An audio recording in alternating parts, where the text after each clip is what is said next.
Good evening, everyone.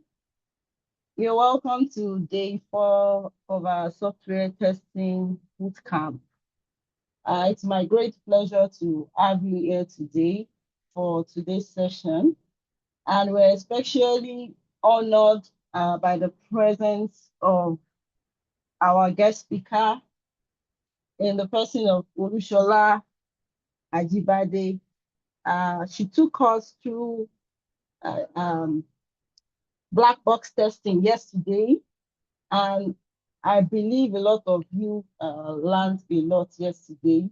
Uh, it's a great privilege and opportunity. Uh,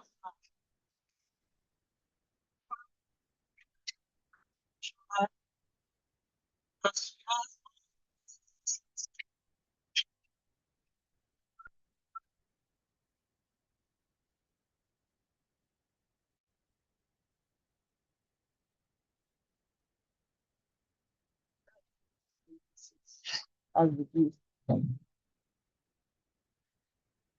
So on behalf of the Quality Techies, uh, let's give a warm welcome to our guest speaker, Olusola Ajibade today. You can drop your emojis to make her feel welcome. Uh, Mrs. Olusola Ajibade, I hope you're ready for us. Please let me hear your voice.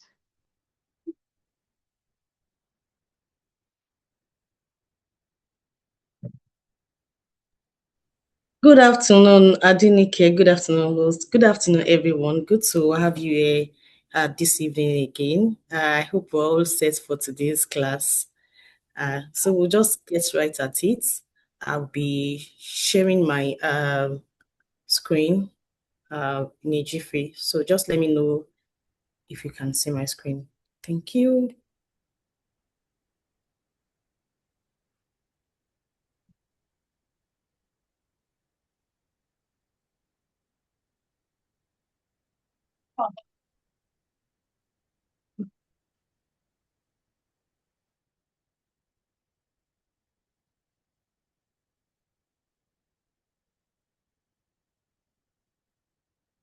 Please let me know when you can.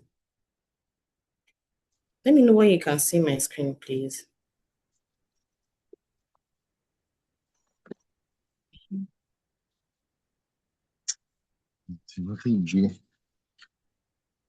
Please, am I audible also? So please, I need to confirm that before I conclude.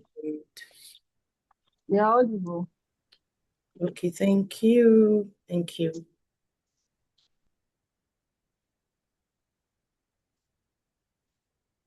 Okay, so let's dive into today's class. Okay. Okay, so yesterday our focus was majorly on black box testing technique, and we talked about how we do not have to test uh, inwardly inside the code to be able to, we do not need the code to be able to test, right?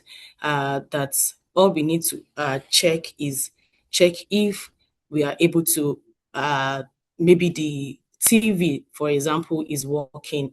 We just need to take our remote. We don't need to like dismantle the TV to check what's bringing the colors, what's bringing the sound and all. So today we are moving on, just like the hosts had said earlier on, we are moving on to the other part of the testing technique. You know, we shared yesterday that we had types of testing techniques, and we said we had black box testing technique, we have white box, and we have experience-based testing. So today we are just going to be going inside the system. We're starting with the white box testing, and white box testing is we are actually going uh, to be checking. This one require that we check into the code and see how the wires are connected, what's bringing out the sound, where the colors are coming from, what is actually making this software work, what are the codes, are the codes well written. This is what whiteboard is on about. And also, we are also going to be seeing how we can test based on experience. So, and we're also going to be looking into software development life cycle, software testing life cycle, which are a very major part of testing. So, just like I said, I want to also start the class by asking a question that if two testers, somebody is not muted, please mute so that others can hear and we can have a good audio. So that we can have a good audio. Yeah, so I'm moving on. So I want to ask a question.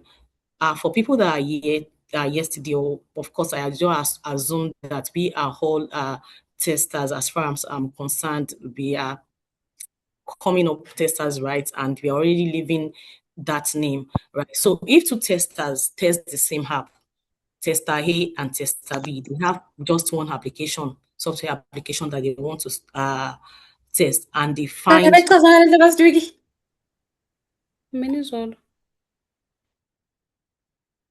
okay, please can you please mute so that we can The person has been muted. okay, thank you. So I was asking that if two tester A and tester B, test the same app, but at the end of the day, they test just one application, one software application, but they find different bugs. What do you think went wrong, or what do you think went right at that point? Like usual, you know how my class is. I always want everybody to be attentive and to be interactive. I want you or so that we can just make the class interesting, and we can also learn from each other. So what do you think went wrong, or what do you think went out? A tester A and software tester B, they have just one app, let's say a child deck application, and they are testing it, but they at the end of the day, two of them found different bugs, totally different bugs. What do you think happened? Is there anyone answering? Let me go back since I'm not even sharing my video. So I think today I have time to I go guess back their to level of expertise in testing. is there Their I didn't level get of their level of expertise in testing will make them find okay. different bugs. Yeah. Okay. Thank you, Eslawi. I don't know your name, but that's the name I found on the screen. Thank you. So another person wants to go.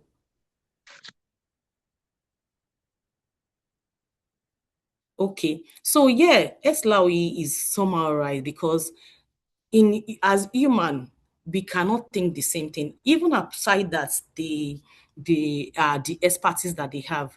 We are all different. We are the way we think, the way we reason about even a particular thing is always differ.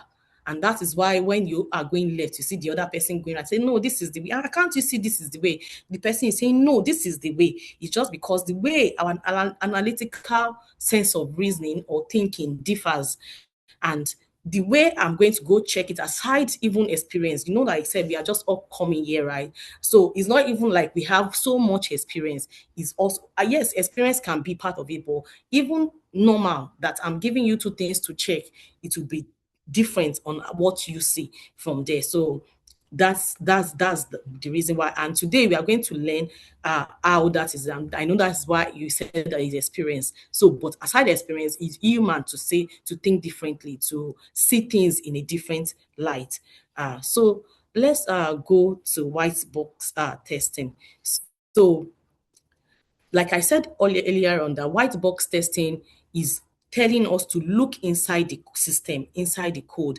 Is I used the example of a TV yesterday that if you go and get a TV, right? You get a TV, you don't buy that TV and say, okay, the only way I can know if this TV that I bought is working is to dismantle it and check if the sound. No, all you have to do is just plug your TV and you take the remote and you check if it's working, you check the volume and all that, you check it. That is black box. But in white box, we are saying that we are going to be checking the wiring, the circuits, and uh, everything that is connected to just be sure that before we even give people outside, let's be sure that all the wires are coupled well, all the sound system, everything is supposed to be the same way. So that's exactly what white box is doing. White box testing focuses basically on code logic, the logic of your code, the type of code, and that's why you hear some application, they will tell you, oh, they used this particular programming to implement it. They use this particular programming to implement that one because they are different. They can use Flutter, Wave, Java, C Sharp, and all that, because so that's we are looking into the code logic, the decisions inside the code, even not just the code logic, the decision that you are making inside the code, where you are putting, oh, if these ages are are greater than 18, they should not be able to use the application. So if I'm filling or onboarding on that application, you have to check the code to say, okay, if you say that the ages between less than 18 should not be able to access this, and I'm filling on Twitter or on Facebook or TikTok to say, okay, I'm less than 18, the system, the log should either be like, this is false, this is false, this is not supposed to pass through it. Like, all those things are inside the code. And then the flow of execution from one stage to the other. Remember that we talked about transition state yesterday. Also, inside this topic, remember that what we are doing now is the inside, what we have inside that is making those transitions. You're also going to look at the flow, how those executions flows inside the code now. So, and that's why people believe majorly that white box testing are done by developers and maybe SDET and all that. But then again, there are even testers who do white box testing. So let me go to what we have on the on our slide. It says what is white box testing? It is also called structural or structured based testing, right? It focuses on the internal workings of the software, its architecture, detailed design, internal structure, and source code. Unlike black box techniques, input and outputs, like I said, white box testing makes sure the logic, flow, and processing inside the code are thoroughly tested. I think I've said a lot about what we already have on the screen. I've explained in total what it means. So now, one of the things we check on with white box testing is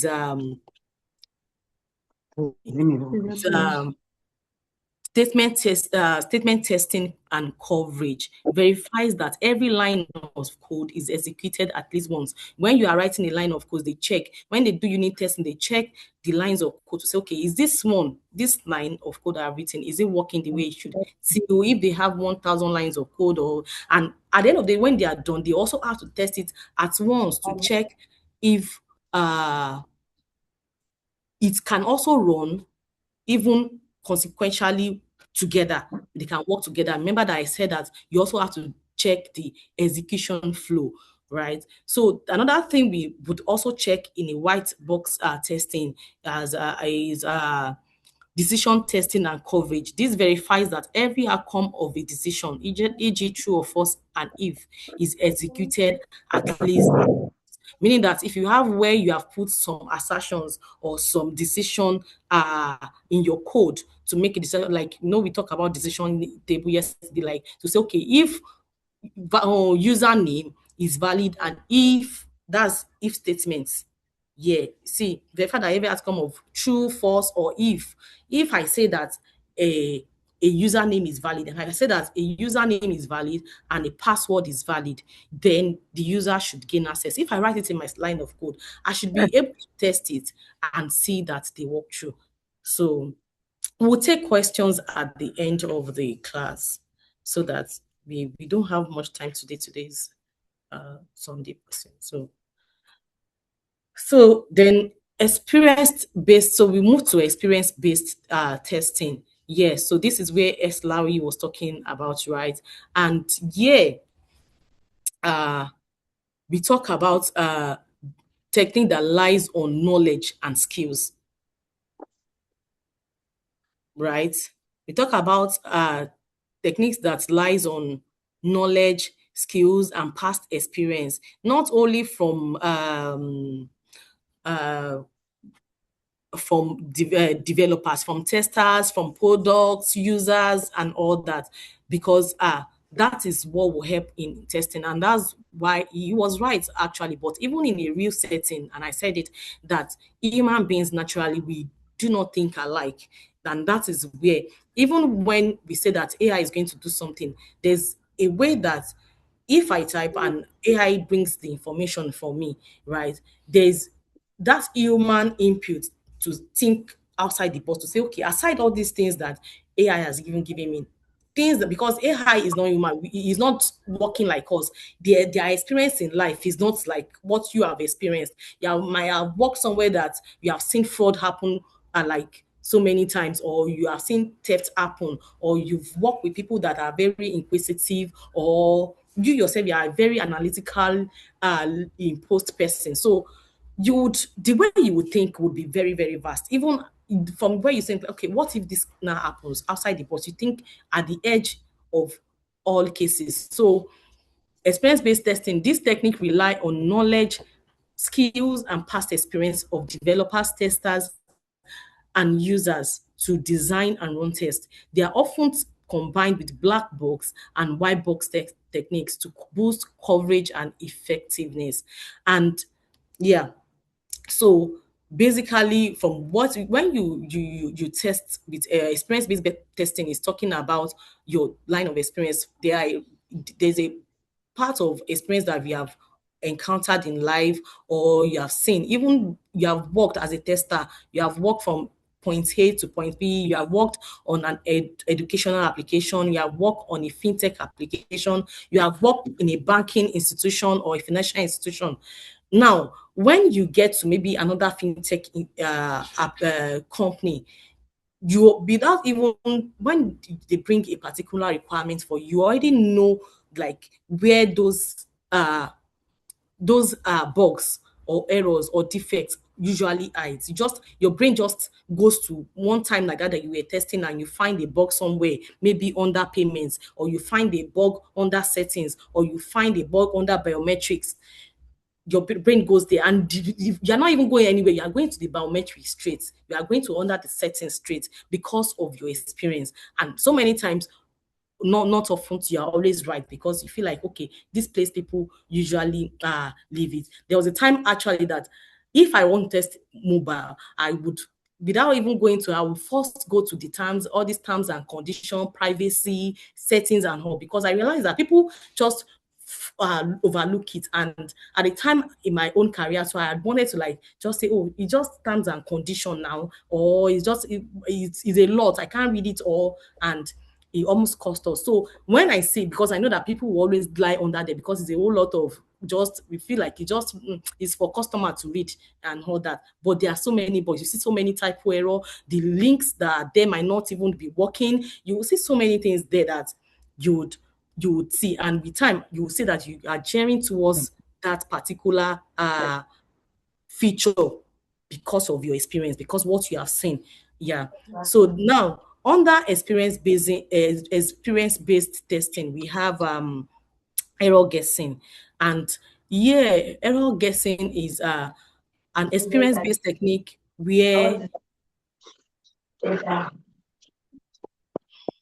is somebody speaking? Yes, sir. Okay. So error guessing, sorry. So under experience-based testing, we have different type of things that we're going to look at. The first one here is error guessing here. So basically we use error guessing. So this year you check empty fields, like I've told you, typo error, boundary mistakes. By now all of us know what boundary mistakes are. We wrong data type. You can, you so many of these error things that you feel like, oh, this should not be there. Data, like when you want to input your amount in a transfer box, you can decide to say, okay, I don't have money there. There's no cash inflow into this account, but let me put like a 1,000 naira. Let me see what the system will talk about, or what if the system is going to flag it. It's an error. You are actually putting in an error and guessing that will work. So yeah, error guessing is an experience-based technique where the tester uses intuition and past experience to predict where defects are most likely to occur and designs test accordingly, usually applied after formal techniques. Do you hear what is here? Usually applied after formal techniques.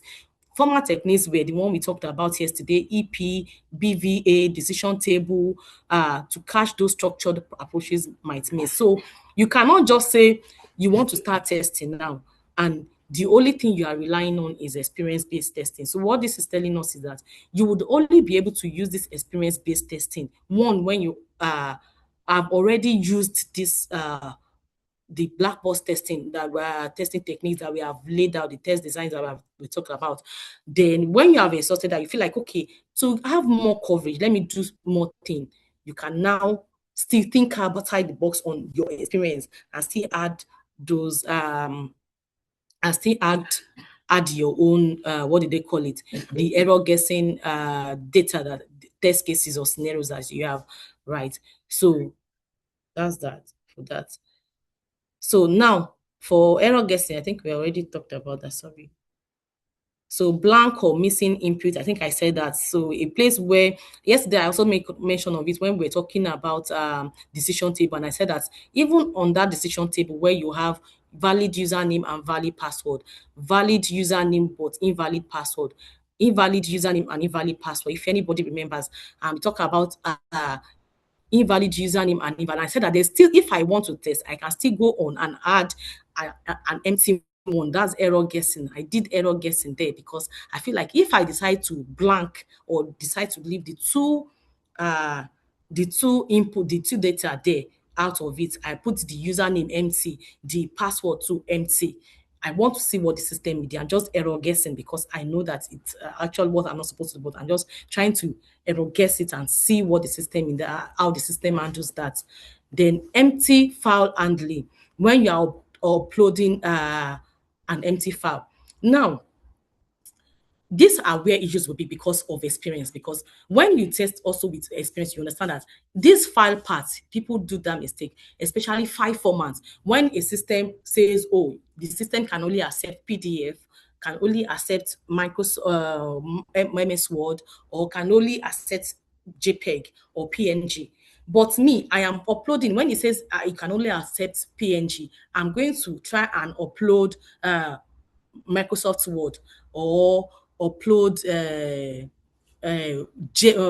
PDF to see what the system, how the system handles it. And most of the time, because of the experience that we have had, we realize that all things go, everything will just be passing. You, every document, you just pass it. Maybe it was at the point of submission, you now realize that and when it's even showing errors at the end, it will not tell you specifically that it is because of that file. You understand? These are because I'm saying this because it's experience based and I'm error guessing, and that's what will come in my head at the time. Because over time I've seen that people, developers, when they don't like validate that part to say, okay, this file and this is the way, this is specify, okay, this is JPEG, and I'm putting a code to make sure that it is only the JPEG or the PNG that will work. Do you get? So for invalid data types, the same thing.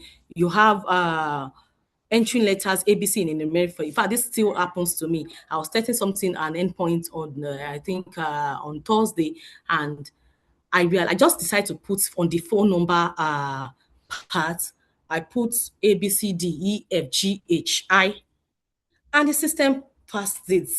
It gave me 200 with the response, the right response. And I'm like, no, I had to reach out to them, like, please check this. It's not supposed to be. So are you saying that we're not validating mobile number? If we say it's mobile number, there's really nothing we are doing with ABCDEFGH and that. And for the fact that it's a business phone number, so how do we reach out and collect the data? So these are the things that happen, part of the experience and error guessing. And we have boundary violations. In one character pass when the minimum required is 8. This one, we talked about it yesterday, right? We talked about boundary value and told you that I remember I said that most of the times where these errors are always, or these bugs, you always find them, defects, you always find them, is at the edge you always find them at the edge of those boundaries, at the edge of the value rather, or the numbers. When they say, oh, age is 18 to 16, there's somebody that wants to think that 17 to can go now. Um, I was saying something. I was saying, okay, what I said was that when we have like ages 18 to 16, the errors or the defect that you are going to get are majorly going to come from either the lower boundary or the higher boundary. That's the edge. Because there's somebody somewhere going to think that, oh, 18, age 18, we can do 17.9 now, 17 years, 8 months, 17 years, 9 months. You can see somebody that will say, we can do 17.5. We can do, you see somebody saying, it's still 60.99. It's not yet complete 61. Those are where the issues will come, and that's what we call boundary violations.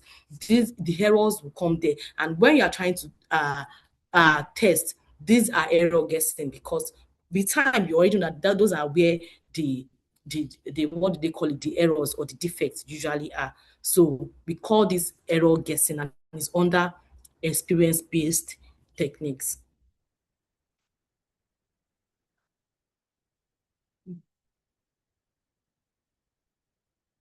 Okay, so now we move to also experience based testing. Here on exploratory, like the word exploratory, what exploratory means to you is explore, basically explore the application, explore, just check through it. There's no strict plan, no test case.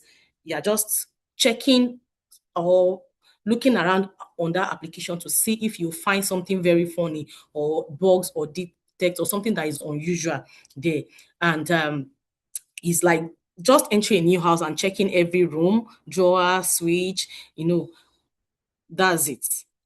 So it's not like you are doing anything really serious there, because sometimes when you are just exploring and check, you find those things because you're just like something, why is this button not clicking here? That's when you realize that this button is not working, or something is not working at that. So you also get your test your bugs from those things, and you can also create a test scenario from there. So an exploratory testing is an approach where test design, execution, and learning happen simultaneously. It needs minimal upfront planning and focuses on actively exploring the software to find defects. The tester decides what to test next based on what they just learned. Yeah, so whatever you have found is where you now start saying, okay, so if this happened, we can something this can also happen and all that. So most useful when specifications are messy or unclear. Most times they give you just a sharp BLD. We call it business requirement document or functional requirement document, just your requirement document in a nutshell. I don't know, they can call it any name in the company you work. So most times when they give you those requirement document, it might really not be unclear. They just do fast work for you. Quickly go and work on this. Quickly go and test this. So you want to like check it and check it. It is when you're not testing, you're like now realizing that, oh, this is not supposed to be, this is from here, how do we go to the next stage? The questions also start coming in from here. So exploratory testing is not something you can do solely. Like I said, even before you start doing all this experience-based testing, you need to have covered your black box testing, your EP, boundary. You need to have used all that, and also your own analytical thinking before now say, okay, excuse me, maybe when you are done, then you are surfing around and say, okay, is everything good? Then you can take the lessons from there.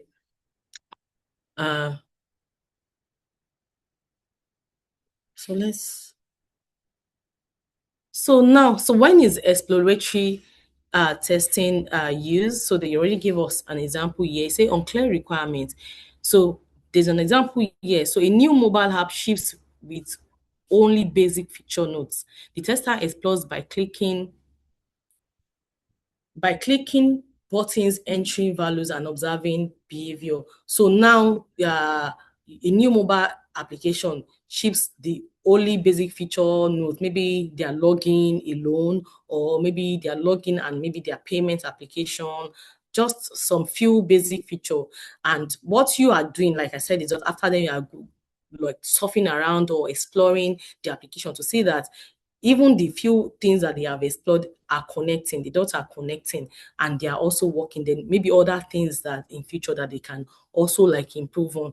Then time limited testing. So just before release, the tester has 2 hours on a new search feature, trying different terms, special characters, empty input, and all that. So when you are testing, you of course you would have test all these search engines and all that. But if you like miss it or you cannot, but before you like say, okay, take it to production or create a change request for that to say, okay, we can go on with deployment, you have to like go through. You can just spare like 2 hours or 1 hour to just see that, oh, search engines are working. Sometimes you just decide to even add all these ad cards when you're maybe working with an e-commerce application where you are shopping on that application, you have to add to your cart. Just check if you can add items, you can remove items, then you can cancel everything safe and not do anything again.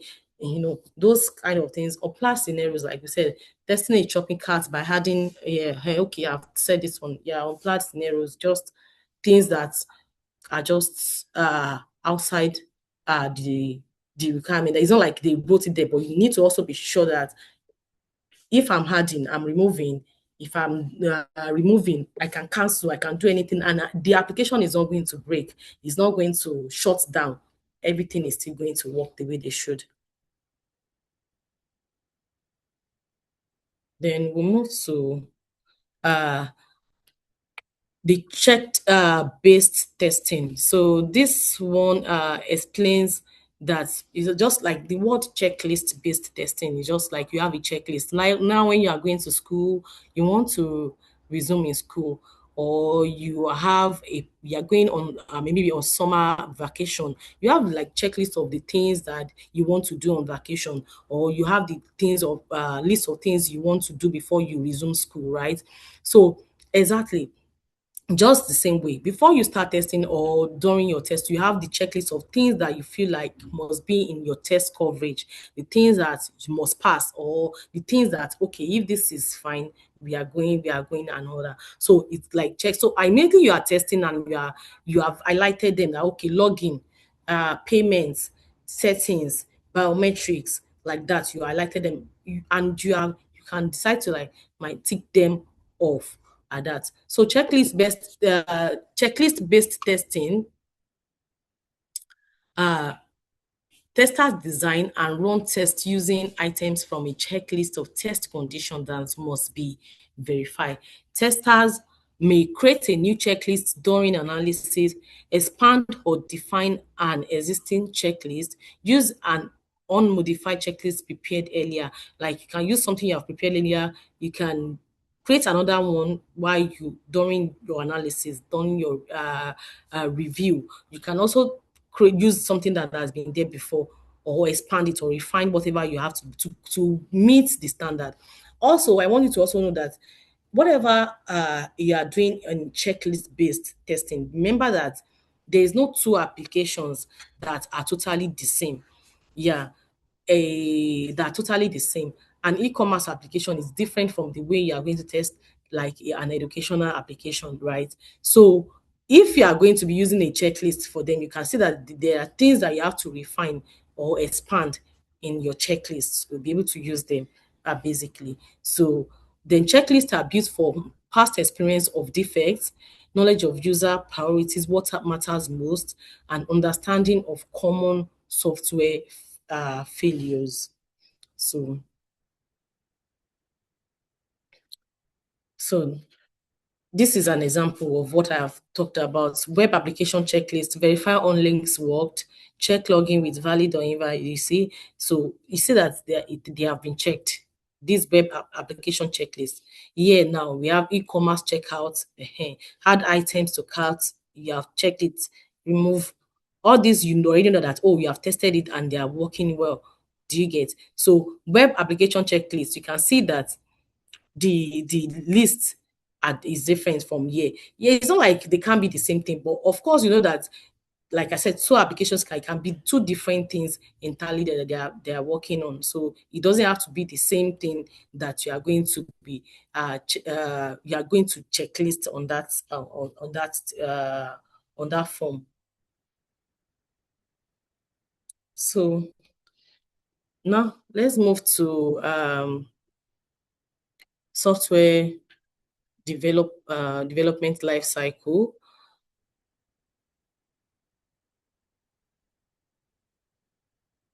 And now, before we even move there, but I don't know, but let's continue so that we take the questions after this. So yeah, we are on software development lifecycle, and in an acronym, we say it is a SDLC. So when you hear SDLC, it is software development lifecycle, and basically what software development lifecycle stands for is the step-by-step process of building software from idea to final product.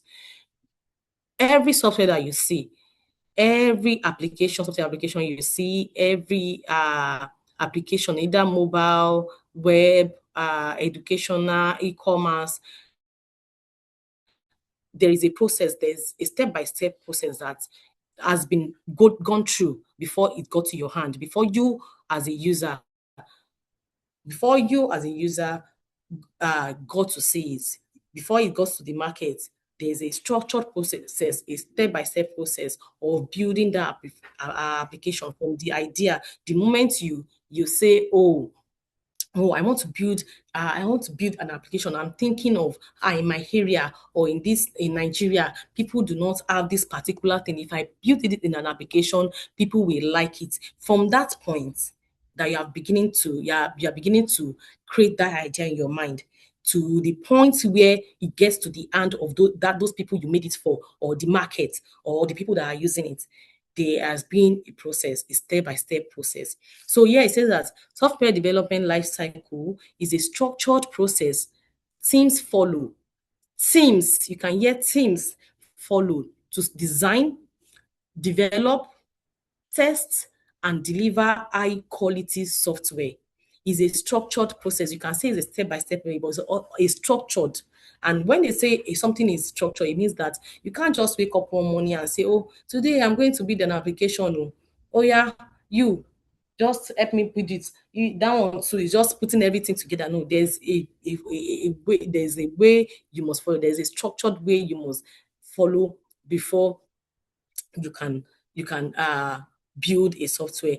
It provides a step-by-step framework that ensures software meets requirements, ships on time, and stays cost effective. It provides a step-by-step framework that ensures software meets requirement, because there's always a requirement in the first place. Like I said nobody just wake up one morning and say, okay, I'm going to build an application, and by the third day or the second day we already have an application. No, that's not the way it works. So it requires a team that will come together, deliberate, who gather the requirements to say, okay, who are these things? Who do we want to build for? Why are we building? Who are we building for? And what is the essence of us building? What problem are we solving by doing this, by building this product?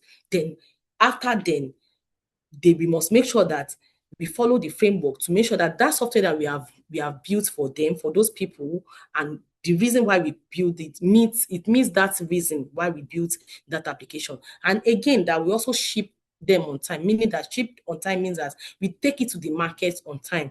It's not that when we know that, oh, these people are in need of this particular thing, and we spent the whole year, 2 years, 3 years in building the application. By the time we come back, maybe some other competitor or some other people they already went ahead and built their own, maybe in 6 months or 8 months. We are still there parabolating and doing maybe a waterfall and doing that and all that. So those and these, and we have to stay cost effective. Everybody knows that building an application is not a small work. So I have to it takes a lot before you can do it. And most of the times when I talk about SDSC, I just use I know that you would also get it by now because all of us have a software in our hand. We have a software. So talking about software is not something that you're supposed to be looking at. This thing is hard or this thing is very. No, there are things you use every day. You use a banking application every day. You order on Child Deck. You use Jumia. You use Uber, Bolt, InDrive. People built them and some people tested them. So just let's look at that. But for me, I always like to use maybe building a house. You don't just start laying your blocks. You have to talk to an architecture. You have to also draw the plan. You have to know what you can't just wake up and say, I want to build a house. Oh, yeah, mount this place. Oh, yeah, do this one. Oh, yeah, put 7 bricks. No, that's not the way. In fact, even when you are building and there are people that are still coming to vet your land if where you are building on is okay. When you start building, there are people that will also come and check if the blocks you are using or the things you are using are of quality standard and so on. So I know that is that. So now by our right hand side here is the diagram of the this SDLC, the life cycle of software development. And we have it. The first one is requirements gathering. I already talk about it that the first thing here is requirement gathering. Can nobody just wake up and start saying, I want to? You have to plan. Even if you want to build a house, before, so if even if you see somebody that built a house 3 months, 6 months, they use 3 months, 6 months, they will not tell you one thing that they already planned. There was a plan on ground. They have to plan. Okay, how many days will it take us? Well, what am I building? How do I want it to be? Where is going to be the gate? Where is going to be the entrance? Where is going to a lot of plans would have gone in. Nobody just wake up to start building. There's a plan, and that's where the planning comes and the questions come to say, okay, what are we building for? Why are we building? What kind of application are we building? And you talk about the themes, the color you want it to be, and all that. Is it for younger people? Is it for old people? Those kind of questions are when they gather all those thing. And whatever comes out of that is where we now get our requirement document. I know today I've also talked about requirement documents. I talk about requirement. That is whatever we have gathered from our planning and saying, oh, I want to build a duplex. I want it to be a terrace apartment. I want everywhere to be tied. I want this one. You have said of so many things. We are not going to put it in a document to say, oh, Olusola says she wants to build a house, and this is the kind of house she wants to build.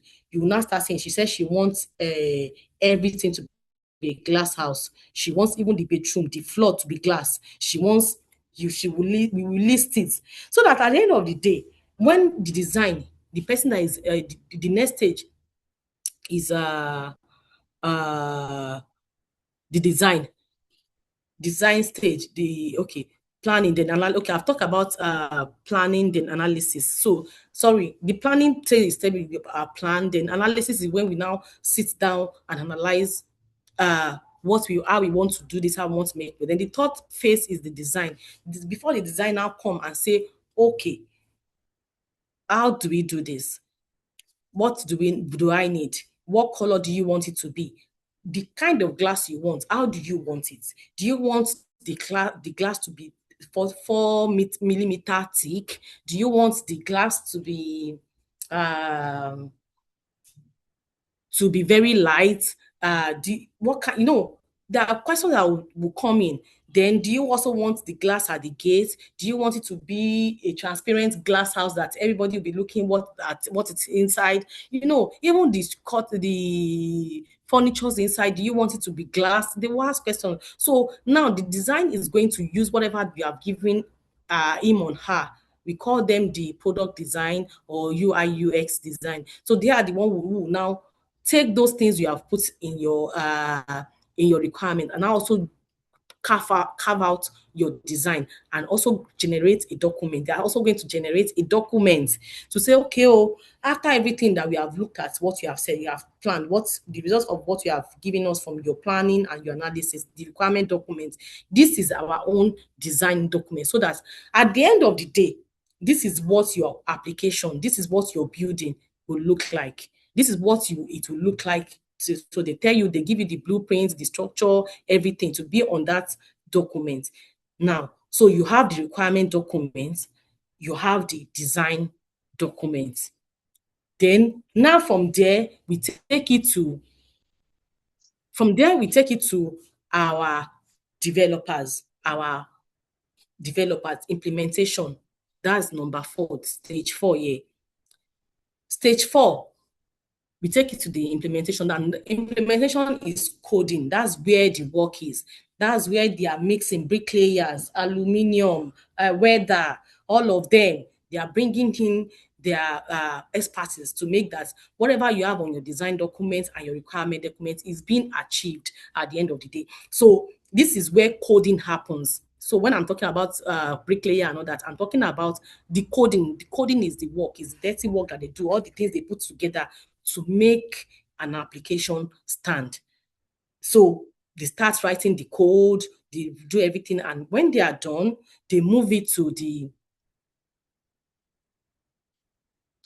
when they are done, they move it to the next stage. The next stage is the testing and integration. And this is where testing, STLC actually comes from. This is where testing comes in. So the tester comes in and say, okay, let me come and check. Remember that I told you that when you are building a house, you can't just be people that will come and check you at every point that you are building your house. Even if they don't come, when you are done building, people will even tell them, your neighbors, they'll tell, they've just built a new house in our area. Or before you know, these people will come, they'll tell you, do you have this permit? Do you have this one? Do you have this one? Do you have this one? By the time they do, they'll just put in your front of your gate, bam, and you see XS. You have not meet up to standard. People do it, I will see it every day. So exactly when you get to the testing, that stage 5 is where testing works began, where we are verifying and validating whatever you have done to say, okay, the requirements you have given me and this design document that you have given me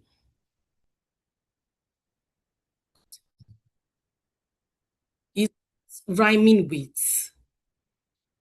It's not right. Whatever you have given me, the documents you have given me is not rhyming with what you have implemented. That's now where those will come. No, this is not the way, the color of the team. Oh, it is crocodile red that our company said they want to use. Oh, you now say no. Why is the login button not working? The developer say, it's working now. Where did you put it? Why did you put the login button on top of the application, the landing page? Why you not put it in the middle?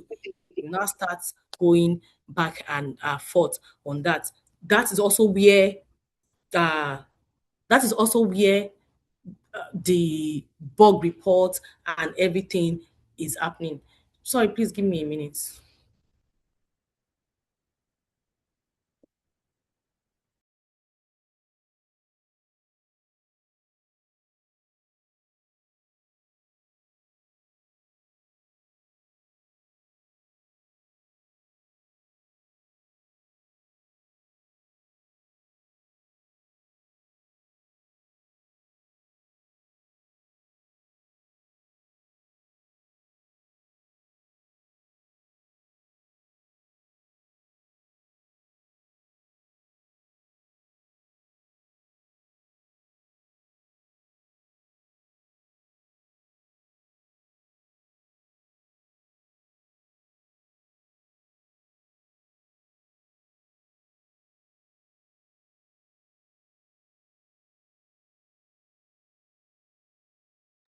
Apologies, please. Somebody was calling me, so I had to was distracting me, so I had to give the attention. Okay, so let's go back. So I was talking about the stage 5, where we were talking about tests. I said that this is where all the testers find issues, look at the requirement and say, oh, uncle, sister, this thing that you are giving me is not the way it should be. is not meeting requirements or is not working the way it should be. This is where all your bug defects are reported, everything happen. Also, of course, this integration means that they implementation has integrated. Yeah, and when you are done testing, they are also integrating again to live, to production. Yeah. Now, then we go to the last phase, which is the maintenance phase. Now, I used to say something that software development lifecycle does not end by you testing and integration. You have deployed that, that's the end. And now this is the reason why any software that you integrate, you test and integrate, you deploy, and you don't do any maintenance. We don't really call it maintenance, we call it continuous improvement. We call it continuous improvement. You are not improving on anything, you are just putting, and that's why you see the likes of Google, WhatsApp, LinkedIn, TikTok, Facebook. You will see them, they will ask you to update their, even our local banking applications, they will tell you to always update because there's always something to revive. There's always something to make better. You understand? So nobody just makes an application or build an application and just leave it. Just like Mr. Najadi when we were in school, you cannot just say that, oh, if the point they get to that, that is the end.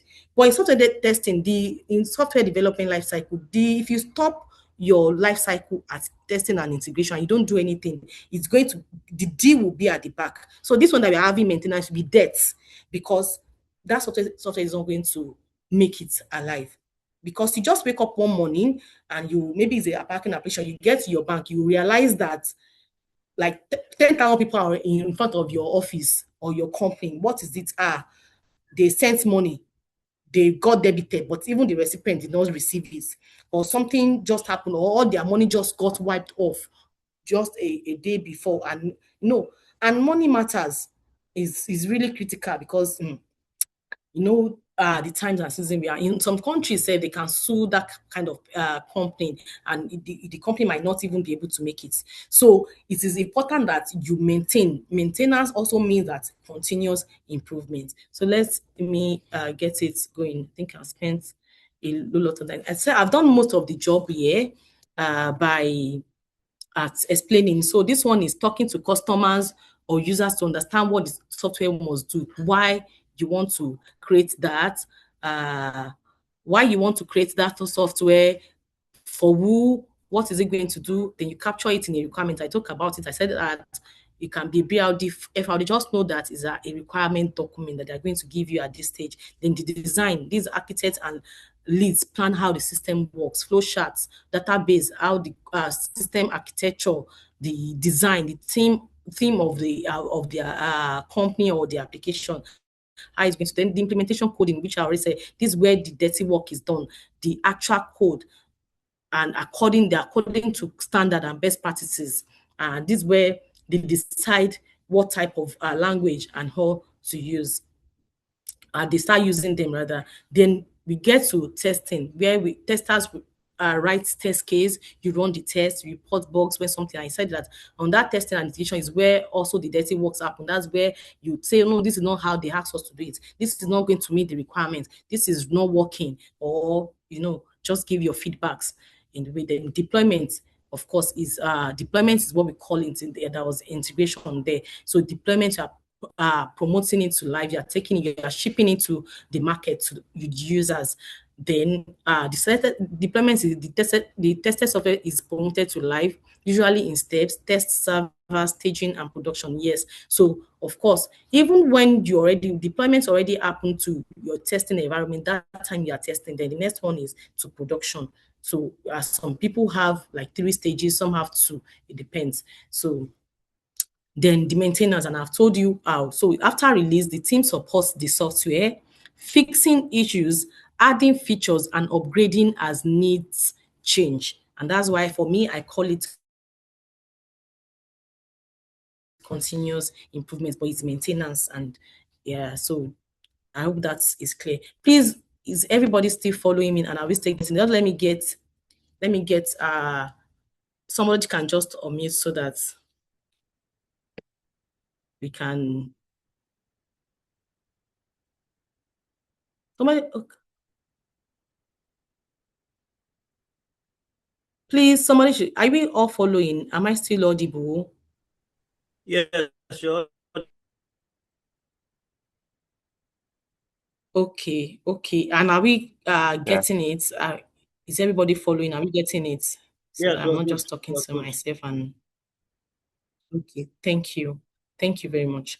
So now we are on the SDLC model. So we have some models that under the software development lifecycle, we have the waterfall. There are a lot, but we're just going to look at just three of them. We don't have much time. You can always also read up. Also, there's something I used to say when you are coming into tech or you want to transition into tech or even into software testing, you need to also be able to like read up some things to have the granular knowledge by yourself also. Yes, we have given you like the platform to like give an edge on what this is. So you need to also be able to read up and also go, because I can tell you for a fact that you might not be able to like go deep. Of course, if you ask a question, I'm going to answer you, but you still need to go in and again, because the path you are requires that you are vast, requires that every time you are up to date. So you cannot afford to wait until you see somebody telling you or you see somebody holding your hands or teaching you. So you also have to like read up a lot, a lot. There are a lot to be learned. Even us still here, we are still learning. Every day you wake up, yeah, another thing, you still, want to keep up. So that's just another advice I feel like I should drop. So we have like three models that we are going to, SDLC models that we are going to look at. And the number one is the waterfall.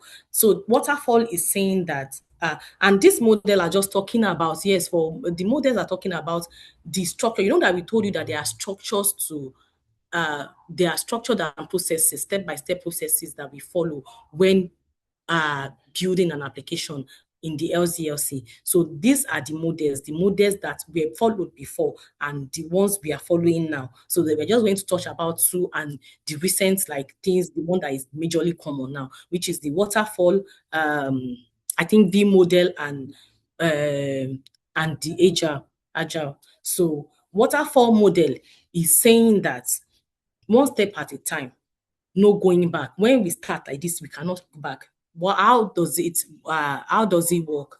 Requirement, design, then you code, then testing and deploy.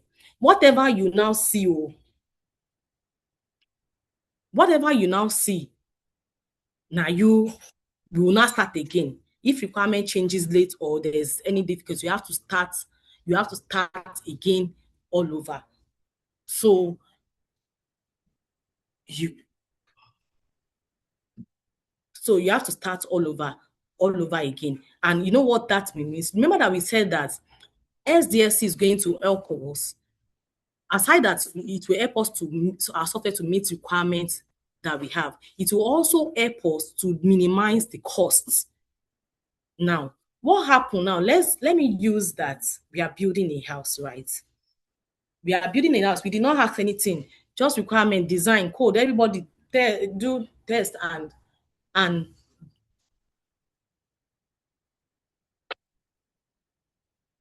um, and deploy. But when you deploy, you realize that it's like this building is bending somehow. This building is not the way it's supposed to build. This building is not doing very very well. Please, what are you going to do in that kind of situation? You have already built house, but because nobody's checking anything towards the end, that you are almost that you now realize that this that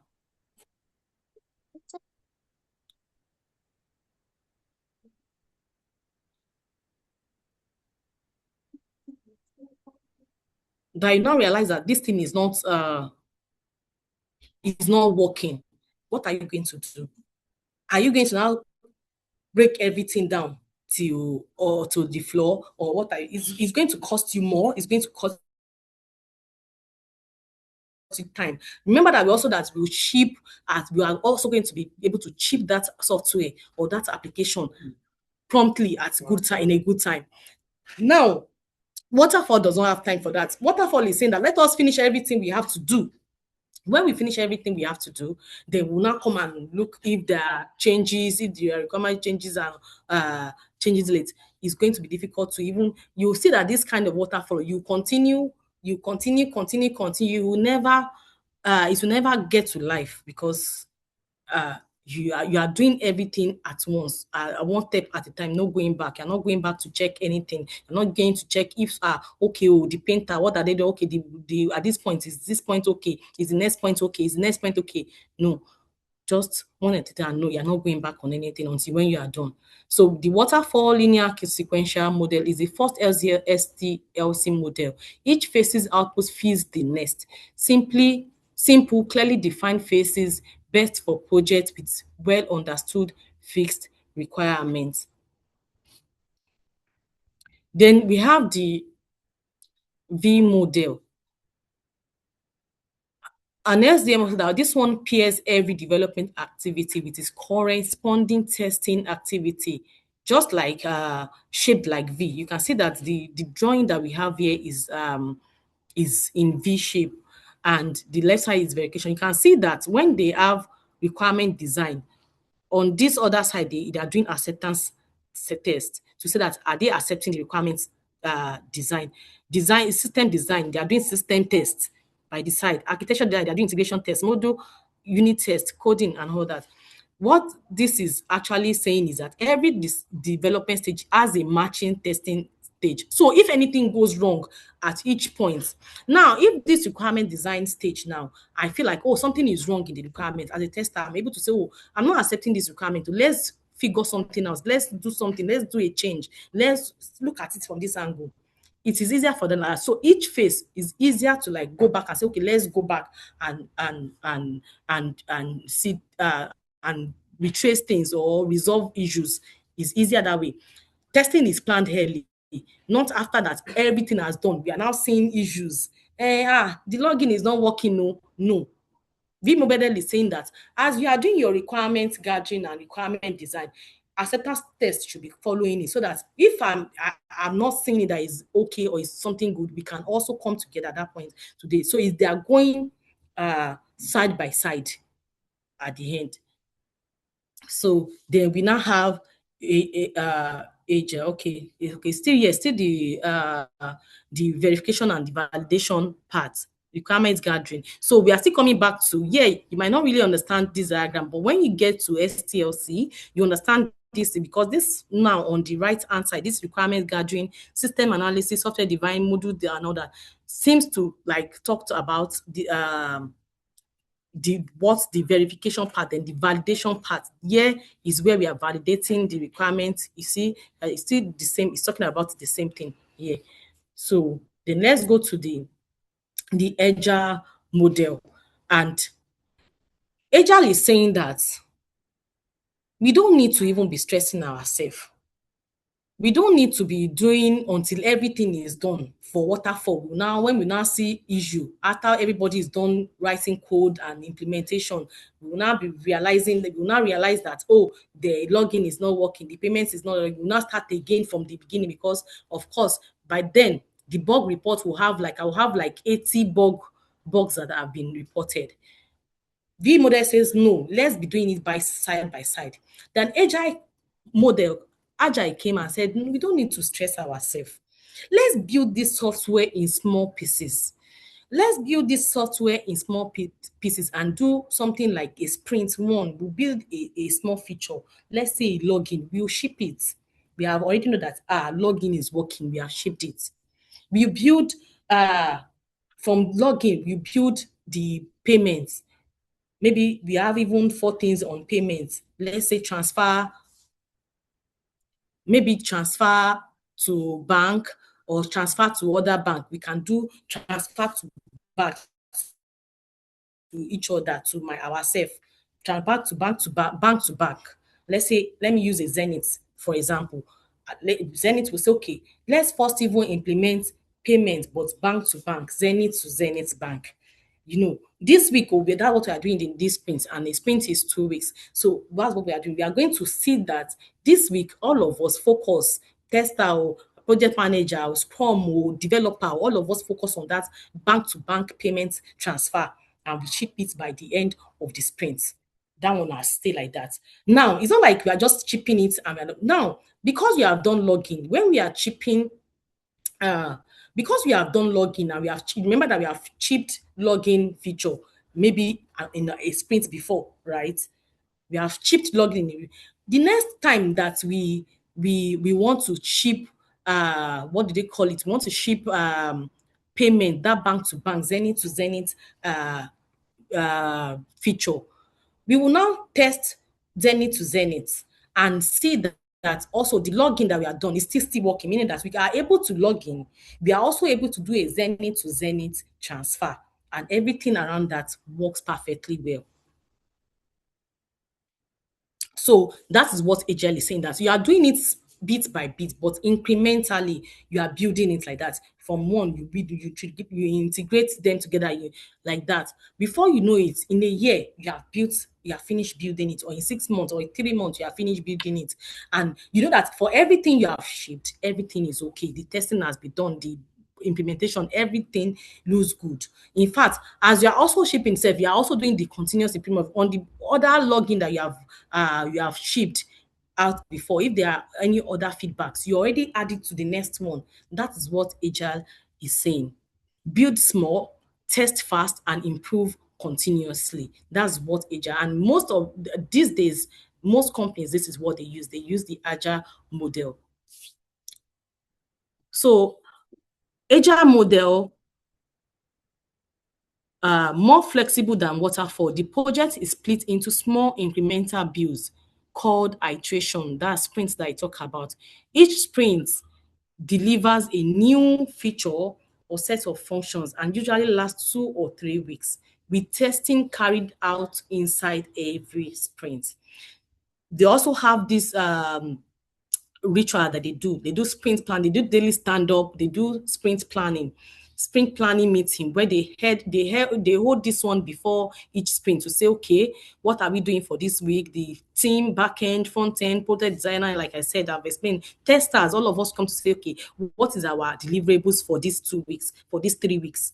And we work on that. That's what we are taking to production. That's what we are shipping for that sprint. And this is it. So sprints run in repeating cycles. But of course, whatever we are taking in this sprint one now, I've explained this is sprint one now. We have said, okay, we have planned, design, develop, test, deploy, review. This sprint one now, we've shipped sprint one, we've shipped login feature.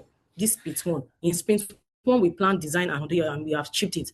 In sprint two, we also feel like, okay, the next phase now is to implement or to implement and test the payment feature. But here we are going to be doing bank-to-bank transfer first. So sprint two, we are going to be doing that, and also forgetting to also add the login because it's incremental.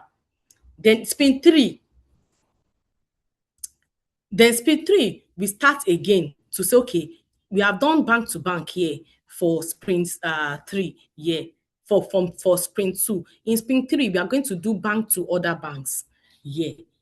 You see, like that, that's the way they do it incremental. Now, when we are doing sprint 3 and we are deploying this sprint 3, we are ensuring that we are doing like a test to be sure that sprint 2, which is the bank to bank, and sprint 1, which is the login feature, is also carried. Everything is coming into, you see that it's incremental, it's increasing, but we are doing it bit by bit. 2 weeks, 3 weeks, we are finished one small feature, we go to the next sprint, we do another feature, we go, and that's what Agile is saying. So then we go to software testing life cycle.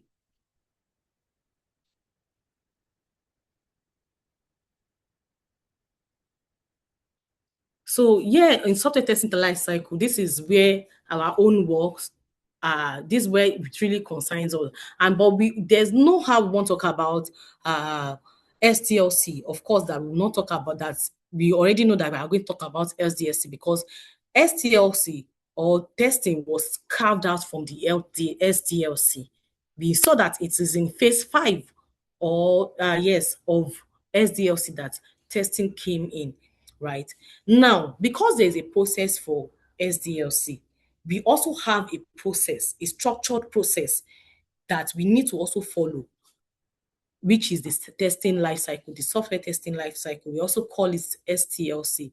And here we have said that, okay, the SCLC is a sequence of specific activities carried out during testing to ensure software quality. It defines what to do at each stage from planning to closure, from your planning of your testing to your closure. And of course, just like we have started again, we talk about requirement analysis. Yes, that's the first thing here that we have here. We talk about requirement analysis, and I told you that there's nothing we are going to do. Either you are building, you are testing, you have to understand what you are testing. You have to plan, and if you don't plan, also you have to understand what you are testing. So in testing, we did not start. There's no plan. There's planning, right? But there's no planning, like, because we already planned for development. But yeah, the first thing you are doing, yeah, requirement analysis is what is coming first in testing. Requirement analysis is what will come first in testing, because first you need to understand the document that you have been given. That requirement document they gave you, you need to understand the product know-how. You need to understand what that product is going to do, what it is working for, why it is needed.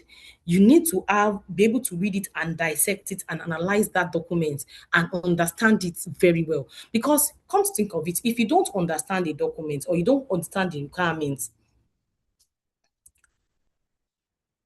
you will not be able to test well. If you don't understand what the requirement is saying, you realize that you are just going to be testing out of whatever they have given you, because maybe the context of the requirement is saying A, but you are thinking about B. And that's also important, that when you are analyzing your document, when you get to this first stage here of the STLC, you need to ask questions. Ask questions from the right people. Ask for questions from the product, from stakeholders, from product. You need to be able to understand what their technical or their knowledge is and what they mean by anything they say, so that you all are on the same path. And if there is anything that is contradictory in your requirement document, you should be able to call it out and say, okay, this is what you are telling me, but in your document, it's saying otherwise. Can you elaborate, or can you scrap it up, or can you expatiate on this? You understand? So because that's document, requirement document, as small as it is, or I feel like maybe some people will feel like, it's not something, it's what holds you accountable as a tester, is what makes your work. People will say that it's what makes your people say that your works that you are doing, that it is okay or it is not okay. It's that's what they will use to like quantify. Let me put that. That's what they will use to quantify your work. Then you have your test planning. Yeah, of course, before you start to just jump, nobody can just tell you. I tell people that when they say come and test this, you don't just jump into it and start testing. You have to plan. Even though most of the plan might not even be like from you, if you are not maybe like the team lead or the head of the department or something, but you have to even have your test plan, how many days it's going to take you, what type of test you want to do, your test approach. You have to like have a plan on what you want to do. Then your test case development. This test case development now is intertwined with what we have talked about yesterday and earlier today about your test case design. Your test case development is where you are deriving, you are implementing or gathering your test case. And that test case now, from your test techniques, you can derive or you can gather your test case from there. You can develop your test case from there. Aside that, you also have your own analytical sense of reasoning there. Then you come to environment setup. Environment setup also can be from maybe the DevOps team or the development team or anything, but they have to be able to set up an environment for you to test. Or yes, because we talk about the staging, the test environment, the staging, and the live environment. These are two different setups that you have to test on to be sure that whatever you have tested on staging is working the same as test, is working as you are carrying it from that test environment, is also working in your live production, in your live environment or your production environment. Now, when we say live production or live environment or production environment, it means to the users, to Gbogbo, to people around you, to people outside, multiple or multitude of people.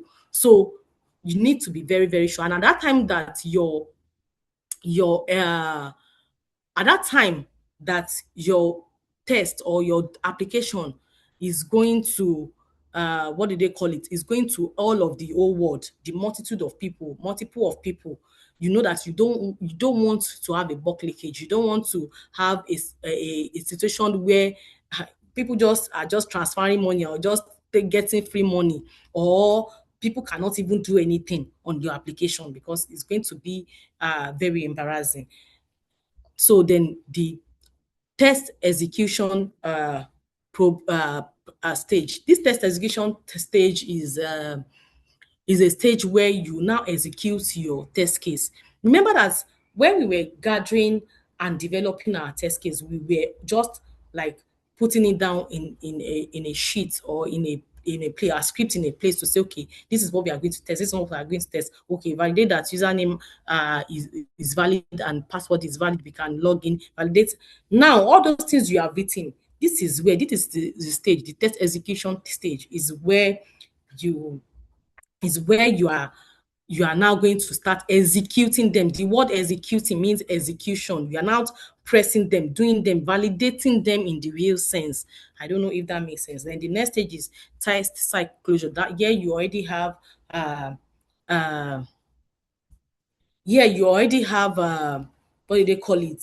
Your test summary report, you have done your UAT, everybody is fine. All your bug that you have sent to the developer, because those test your test execution, under this test execution now, your bug reporting, everything is going to be going on here.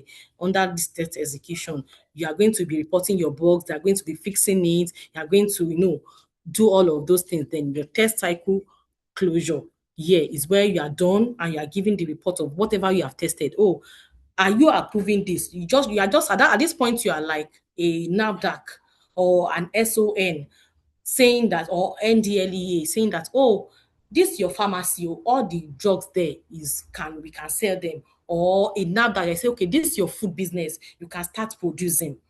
We certified you do your test report, and that's the test, um that's the end of that phase. Yeah, so like usual, I've explained majorly most of these things. So we are just going to go around it so that you also have requirement analysis. That is the phase one. This is the phase one, and we said that the phase one is going to you are going to need to understand what needs to be tested. You cannot just pick up an application and you cannot just pick up an application and start testing when you don't even know what that requirement is saying. You don't know what the product is. You don't have a good knowledge on product know-how of that business. You don't even know what the business wants. You are just testing. They have to ask you to test. Miracle, I'm just testing. No, when they ask you what exactly you are testing, you say you are testing the app. You don't know exactly what you are testing.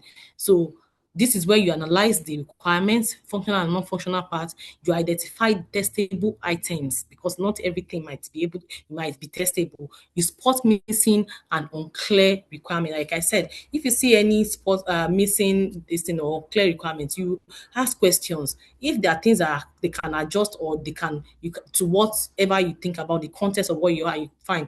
If it's not, yeah, they should remove it. And if you feel like there's something missing that should be added, this is where you have to. So deliverable here is your requirement traceability matrix and your clarified requirements, your document. Make sure that whatever you have at this stage is what you agree with, you have read it and understand it.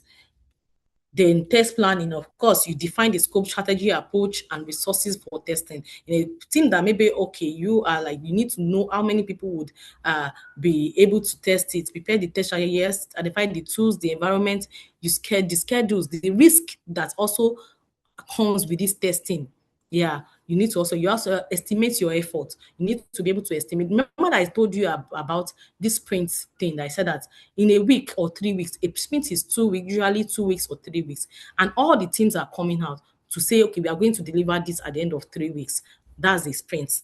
Now, developer is saying me, I will take 5 days or to finish my coding. This one is saying I'll take this one. Now you as a tester too have to estimate your effort. You have to say, oh, I'm going to use 2 days, 3 days to be able to finish this assigned responsibility to me. You know, you need to, all these things are planned. Test, we call it test plan. They are under the test plan. Then test case design and development. I have told you where you can, how easy you can get your test cases, you can drive your test case. You have done the test techniques and test case design. Yeah. So this is where you put them into use. You write your test cases, you write your test data. Anything that you are using to test, mobile number, card, test cards, name of people, anything you are username, anything you are using to test are called test data actually. So then you prepare, if you it's automation, you prepare your test script. So then you review and based. I always say this: if you have a test case and you are not in a fast growing company, always make sure that somebody else reviews your test case so that all of like we said, we are different and we think differently. So the things you see, you cannot decide that you are a tester and you want to be the chief of everything. I don't want anybody to say it's me, I cannot make mistake. You can, and remember that it's not about you, it's about the product, it's about the software. So they can also help you find things to add, test cases or test scenarios that you missed, and also tell you if you are also repeating, and so that there are no redundancy in your test cases. Then your test environment sets up, get the environment ready to run tests, configure hardware, software, and test to set up test servers, database, network, verify environment stability. This is where you do smoke test and all. Then test execution, I've told you that basically it's just English that you're talking about. What we are doing here is whatever you have written down in your test cases, we are trying to execute it. So this is where we all actually confirm what you have, so the result supposed to be. If I have a valid username and valid password, the result is supposed to be that I'm able to log in into Facebook successfully. Now, when I now test it and I do it now, I put my valid login and I put my valid password. What did the result say? That's what you are just doing. So I know that you feel like that's where the execution comes. So test execution is just you taking your test cases and executing them one after the other. If we say that invalid username and invalid password will restrict your access to the application. So if I put an invalid email and I put an invalid password, did the system restricts me? You're just going to compare what happened when you actually do it. Now, this one is not word of mouth. You are doing it on that application. Maybe it's a mobile, you have installed that application into your mobile phone. If it's a web application, you have taken, you are with the URL, you have launched the URL, you are testing it live there. So then you report. This is where you also report your defects, your bug. You do your bug report. You retest the fixes that comes. This is also where you do all the regression and all. So yeah, the deliverables here would be your test execution report and your defect logs. Test execution report and your bug reports. That's your defect logs. That's what you will have here at the end of the day. Then test closure will be formally completing the testing product. So test closure will be, your objective here is formally completing the testing process. So you are formally completing the testing process here, like I've explained before. You are evaluating the exit criteria. What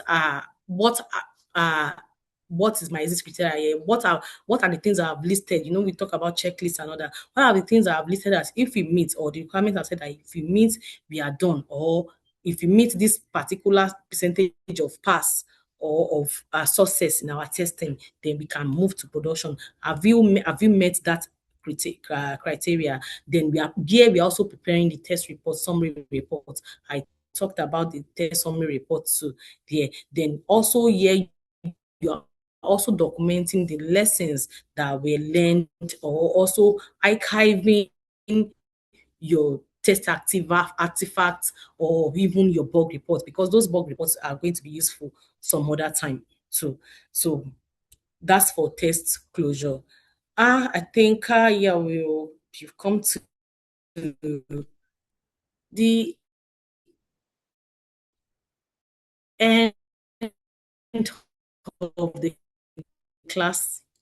So that's all for today. So I think now we can take in. Thank you, Olusola. Thank you. It was really a smooth dive. Thanks so much. You made all the complex, broke everything down to granular. And I'm sure everyone was able to comprehend. Please, if you have questions, I can see Glade Geshin, and you can go ahead, Glade Geshin. Okay. Good afternoon. Good evening, sir. Thank you for the class today. It was very enlightening and very explanatory. Oh, I just have a question. And so it's more of, so number one, I don't really understand if it is even a question in the first place. So it's just an observation, like a funny observation. So it's about this agile methodology. So when you are testing using, sorry, can you confirm that you can hear me? Yes, Amisu, I can hear you. Amisu. Oh, okay. So when you are testing using this agile methodology, the idea is that when a module is built, you test the module immediately. So Mm-hmm. you see if it is fine. So, and at the end of the day, so let's say they build the login module first, and then after that they build like a payments module which is supposed to come after.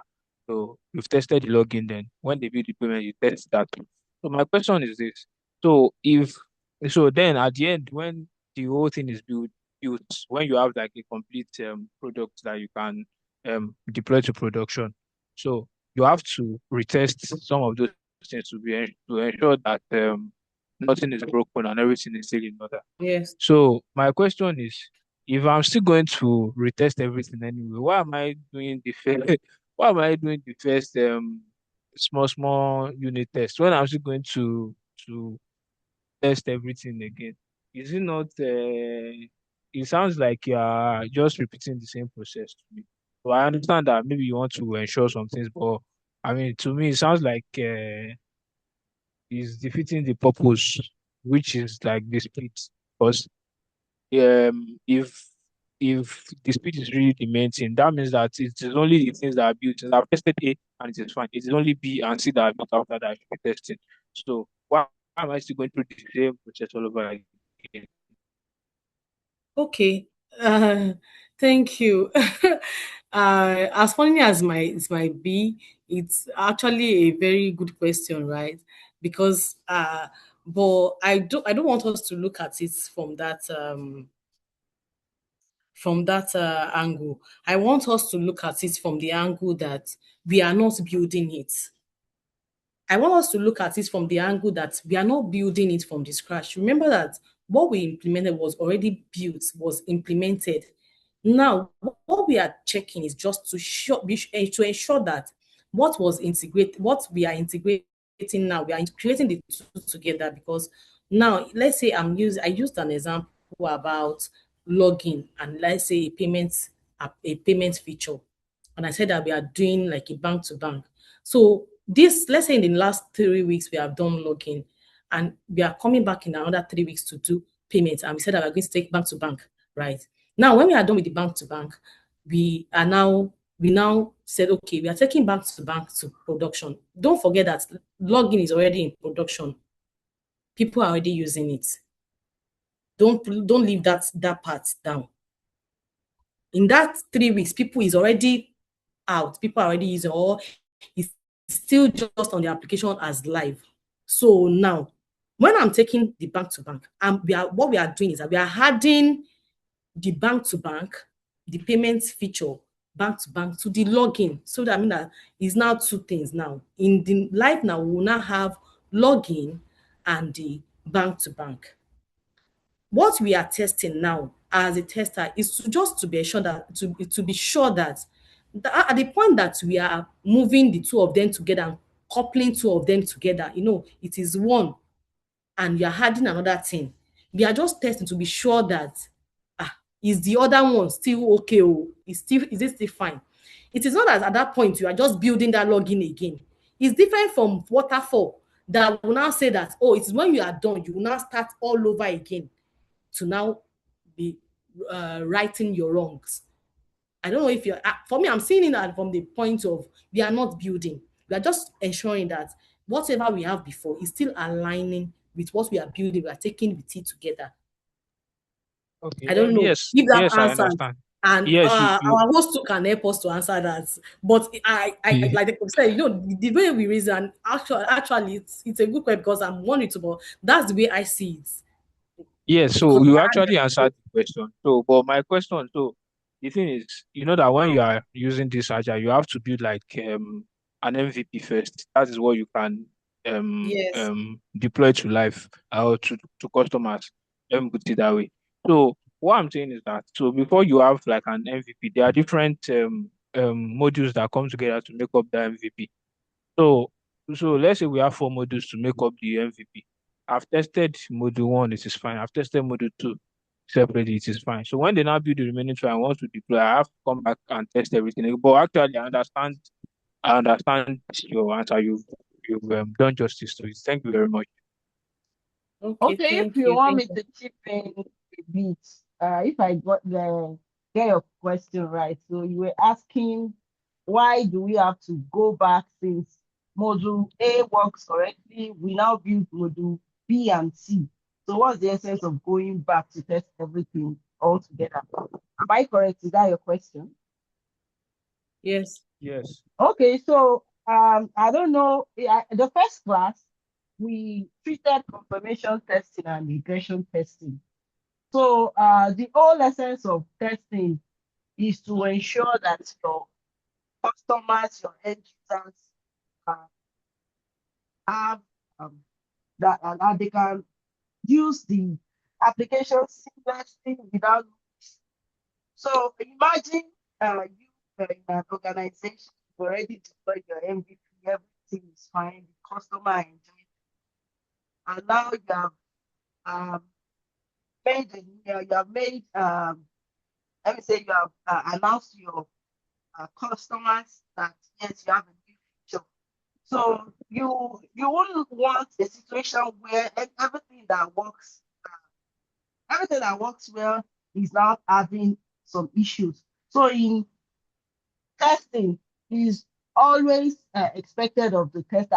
Regression is very important in testing.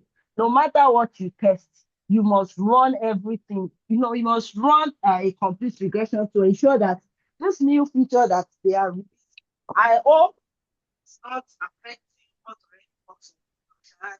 It can actually be chaotic when you have something deployed to your customers and you already promise them that we're going to make your life better. You are going to attend to all your needs. That noise. I don't know if anyone has actually experienced that. The noise that you see them sending nasty emails. So because we don't want to find ourselves in such situations, that's why we have a QA engineer to manage that expectation by ensuring that the customer, the company organization have a good reputation outside there. Whenever the customer are well served, customer are well satisfied. So that is the whole essence. So just ensure that as a tester, as you're your career in testing right now, regression is very important. No matter what they do, make sure that you test all over again because you don't want to uh, have surprises on production and they will come back and blame you as a QA that you have not done what you are being paid for. So that's what I have to add from my end. All right. Thank you very much. Thank you. Thank you. Thank you very much. Miracle, I can see your hand up. So you can go, please. Okay, good evening, everyone. Thank you. So, my question is almost answered from what they said. Okay. We can't hear you again, or is it me?